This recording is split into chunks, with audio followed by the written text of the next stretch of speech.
మీ పార్టీకి సంబంధించి ముఖ్యమంత్రి కూడా క్లియర్ చెప్తుండు ఉప ఎన్నికలు ఎక్కడ రావు.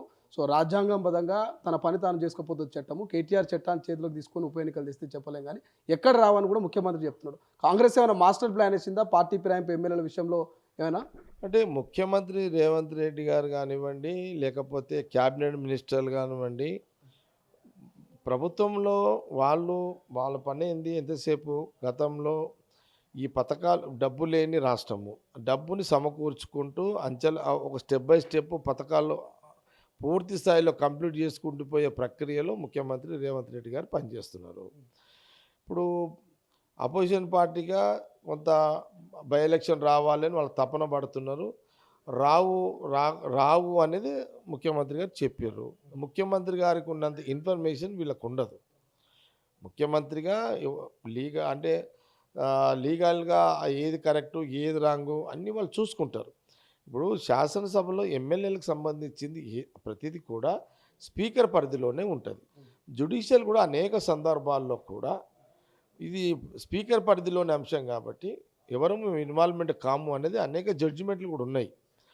సరే, వీళ్ళు కోర్టును అల్టిమేట్ ఎవరమైనా ఏం చేస్తాము, ఏదో కోర్టుకు పోవాలని ఆలోచన చేస్తాము. కాబట్టి వాళ్ళు ఈ ప్రక్రియలో ఒక ప్రయత్నం చేస్తున్నారు. జ్యుడిషియల్ ఒక ఆశ బై ఎలక్షన్లకు రావాలని ఒక ప్రయత్నం చేస్తున్నారు వాళ్ళు. కానీ ముఖ్యమంత్రి గారికి పూర్తి అవగాహన ఉంది కాబట్టి ఎన్నికలు వచ్చే అవకాశం లేదు అనేది ముఖ్యమంత్రి రేవంత్ రెడ్డి గారు చెప్తున్న విషయం. ఇదే అంశం మీద జగ్గారెడ్డి గారు చాలా కాంట్రవర్సీ అవుతూ ఉంది. బీఆర్ఎస్ పార్టీ కాంగ్రెస్ పార్టీలో విలీనం కాబోతూ ఉంది. ఎవరైతే కొంతమంది మాజీ ఎమ్మెల్యేలు ప్రస్తుత ఎమ్మెల్యేలు కనుక కాంగ్రెస్ చేర్చుకుంటే కొంతమందికి మంత్రి పదవులు ఇవ్వబోతుంది. ఇక ఫిక్స్ అయిపోయింది, బీఆర్ఎస్ ఖచ్చితంగా కాంగ్రెస్లో మర్జీ కాబోతుంది, విలీనం కాబోతుంది అనే చర్చ జరుగుతుంది. ఇది సాధ్యమేనా ప్రచారం అనుకోవాలి? అంటే మీరు అనేది చర్చ సాధ్యము కావచ్చు, కాకపోవచ్చు. సాధ్యాలకు అవకాశం ఉంది, వాళ్ళు వస్తే, రాకపోతే చర్చ లేదు. ఏది నిజం ఏది అబద్ధం అనేది ముఖ్యమంత్రి గారి పరిధిలో ఉంటుంది. అంటే గతంలో ఎల్పీ లేకుండా కూడా కాంగ్రెస్ పార్టీని మొత్తం గతంలో బీఆర్ఎస్ మర్చి చేసుకున్నటువంటి పరిస్థితి మనం చూసినాం. సో రివెంజ్ పాలిటిక్స్లో ఏమైనా కాంగ్రెస్ ఆ రకమైనటువంటి ప్లాన్ ఏమైనా చేస్తుందా? అంటే ఇది రివెంజ్ పాలిటిక్స్ కాదు. రివెంజ్ అనేది వేరు పదం. వల్ల గతంలో కాంగ్రెస్ ఎమ్మెల్యే అందరినీ పిలుచుకొని వాళ్ళు ఎల్పీ తయారు చేసారు. వాళ్ళని తిప్పికొట్టే దాంట్లో అక్కడ కాంగ్రెస్ గవర్నమెంట్ ముఖ్యమంత్రి రేవంత్ రెడ్డి గారు ప్రయత్నం చేస్తే తప్పు కాదు. మీ సూత్రాలను ఆయన పాటిస్తున్నాడు. మీరు గతంలో కాంగ్రెస్ పార్టీ ఎమ్మెల్యేలను తీసుకొని కాంగ్రెస్ పార్టీని ఇబ్బంది పెట్టారు.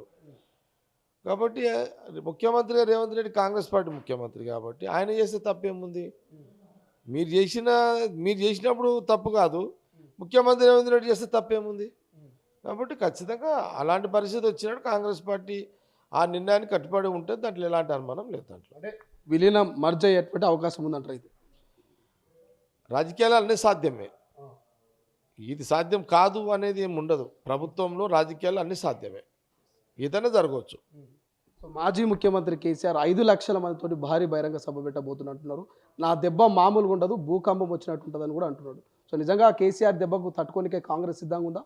ఆయన దెబ్బ పెడితే దెబ్బ వేస్తాం మేము కూడా. ఆయన ఒక దెబ్బ వేస్తే మేము 2 దెబ్బలు వేస్తాం. అపోజిషన్ పార్టీ ప్రతిపక్ష నాయకుడు మాజీ ముఖ్యమంత్రి నువ్వు మాకు ఒక దెబ్బ వేస్తే నీకు 2 దెబ్బకు డబల్ దెబ్బ వేస్తాం. నువ్వు 5 లక్షలతో పెడితే మేము 10 లక్షలతో పెడతాము. అది పెద్ద ఇదేం లేదు కదా. జనాలు మీ ఎంబడినే కాదు కదా, కాంగ్రెస్ పార్టీ కాంగ్రెస్ గవర్నమెంట్ ఎంబడి కూడా జనాలు ఉన్నారు.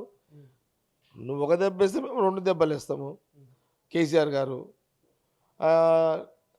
లేదు మీరు 5 లక్షలతో చేస్తే మేము 10 లక్షలతో చేస్తాము. అక్కడ ఇక్కడ మేమేం తక్కువ లేం కదా.